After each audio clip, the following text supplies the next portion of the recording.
I was a teacher. I taught kindergarten and second grade and always knew I wanted a big family and children. My first pregnancy, I was so excited, and the pregnancy started off with a little concern.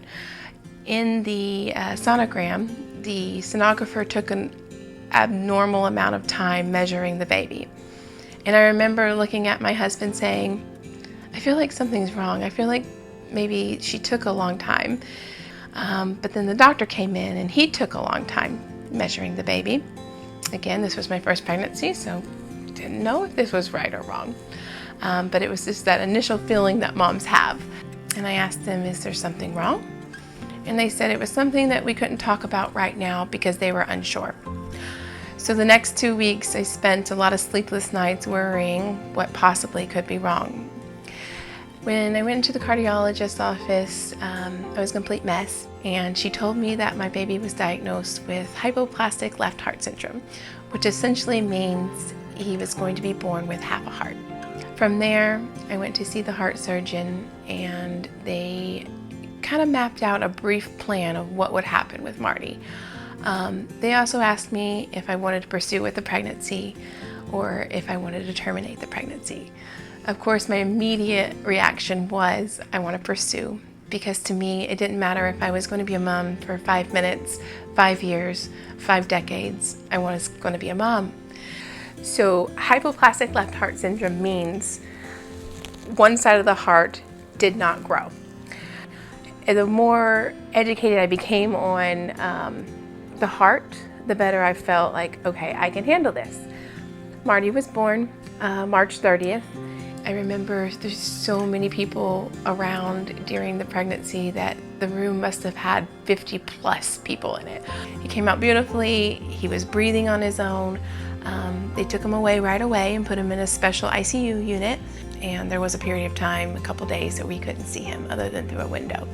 So it was really hard as a mother, not being able to hold your newborn baby and not knowing if, he was going to be okay through the surgeries. On day 5, they took him back and completed the first open heart surgery. You gave birth to a baby, beautiful, flawless skin. And after they roll him in the hospital room, you're not knowing what you're going to see. There's no thing that could prepare you for walking into a room full of medical IVs and medical equipment, and your baby has 19 different IVs saving his life.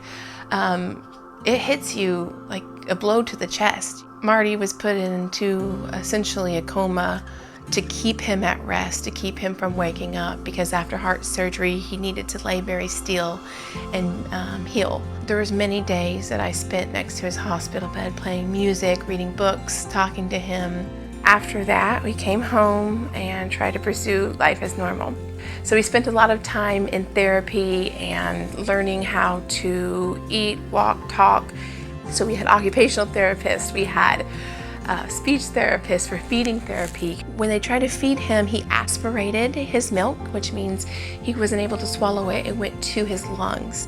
And that's a huge problem because that could cause pneumonia. And the nurse says to me, he's going to have a G button. Up until this point, my child was normal to me.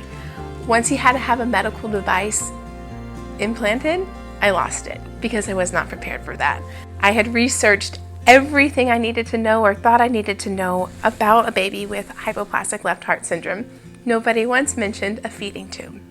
So at that point I broke down, and at that point my child was special needs.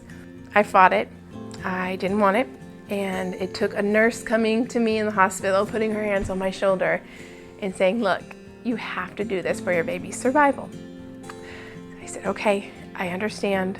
I am forever grateful for that nurse who helped me take that extra step, pushed me to accept what I couldn't accept before. But out of that hurt and that pain came such a blessing. They also let me know if my child had this device, I could have nursing services. And at first, being a new mom, I was like, why do I need help? I can do this on my own. This is my child, no big deal. Marty had a G button from that point on, and it was probably the best thing that ever happened. There was no more aspiration, there was no more sickness, there was no more fevers from him retaining any of the fluids in his lungs. We spent a month in feeding therapy, and he learned to eat by mouth, which was so exciting because when you have a baby on a G button, you don't really get to make the stains on the shirt, and you don't get to make the messes with the food. But once he learned how to eat, it was exciting. We celebrated the little things like that. Marty and I stayed home. It was a huge financial impact on my family. We went from a 2-person working family to a 1. I primarily took care of Marty. I slept beside his bed at night on the floor to make sure all his heart monitors were within range. I remember those long nights of having to sleep on the floor next to his crib because the monitors constantly were going off, alerting that something was wrong. So it was overwhelming. I was stressed. I had no sleep. At this point, I reconsidered maybe having some help. I interviewed lots of nurses. I found one that I thought was compatible to my family, and she came in like a saint and was just a blessing to my family. I was able to get some rest, to become a better mom in a sense where I was more active, I was more alert, I was able to connect more emotionally with my child, and just really be proactive on his care and his plan of care. The nurse helped me in so many other ways. She became a friend and somebody that I could trust with my child. It was amazing the things that I could achieve with a little help. I was able to go back to work. I was able to take care of myself, which in return made me a better mom. I was able to, dedicate that nighttime to my son and doing all the mom stuff, the bath and the reading and the songs. He was such a cutie. He stole the camera. Everywhere we went, people asked, "Oh my goodness, he's so cute. How old is he? What is the scars?" So Marty, kind of became a little famous in a sense where, everywhere we went, people wanted to know more about him. Throughout life, Marty was able to do the normal things that kids do, go to pony rides and carnivals and family events and just really have fun in a typical developing life. The nurse helped me reestablish the home routine, the medications. Everything was very scheduled. Everything went by really well. We had therapies in the home. I really didn't have to expose Marty to much, like going to the grocery store and having people touch him because they were curious. Why does he have a bag attached to him? Why is there milk? Oh, he's so cute. Can I touch his face? All these things that I was so worried about before that I couldn't do, I could now do freely, quickly on my own and get home to be a mom again. This is his first day of kindergarten, a huge development or monument for any parent sending their kid off to school. The first few years, I wasn't sure if Marty was going to go to school. I wasn't sure if there was going to be somebody to take care of him at school. But nursing really helped me take that next step and ensure that while he was getting his education, he was medically safe and being taken care of. Having a nurse in the home helped me achieve so many personal goals, but also created a friendship. Being a special needs parent, there is a lot of division between typically developing children versus my child who had extreme special needs, so it was hard to have friends. But when you have such a blessing come into your home and not only be a caregiver and somebody you can trust with your child, she essentially became a friend as well. Many times we'd have to go back to the hospital to do heart catheters, so they'd have to put him under. This happened about 7 times. They could not close a fenestration in his heart, which was causing him to have low oxygen. So this is a picture of when we were leaving the hospital for the final time where they were able to close the fenestration. His oxygen went from 82% to 94%. Every year they have a heart party for heart survivors, and we get to spend time with the other families and check in to see how the other kids are doing. And this is such a huge part of Marty because he knows it's his group and it's somebody that he can relate to. Marty goes to a heart camp, and this is the highlight of his year every single year. It's called Camp Brave Heart, and they put on this camp for a whole week for heart patients, and all of it's ran by doctors and nurses.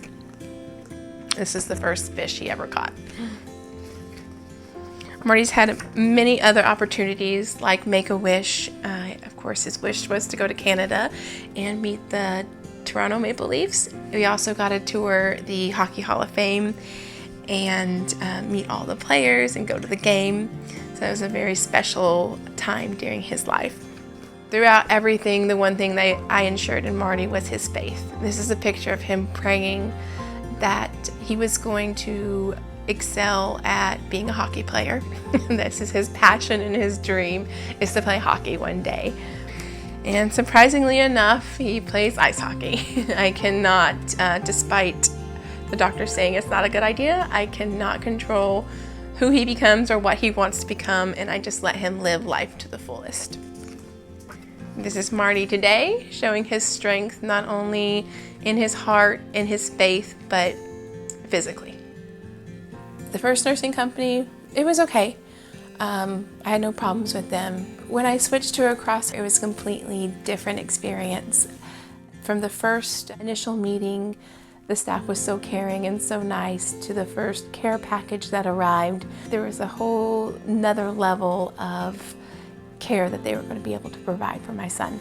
The nursing and the office staff did such an amazing job and were so inspirational to me that I myself decided to take a career change and switch over to work for Red Cross and help other families navigate through this complex web of things that you might need, not only spiritually, emotionally, educationally, most importantly, lovingly.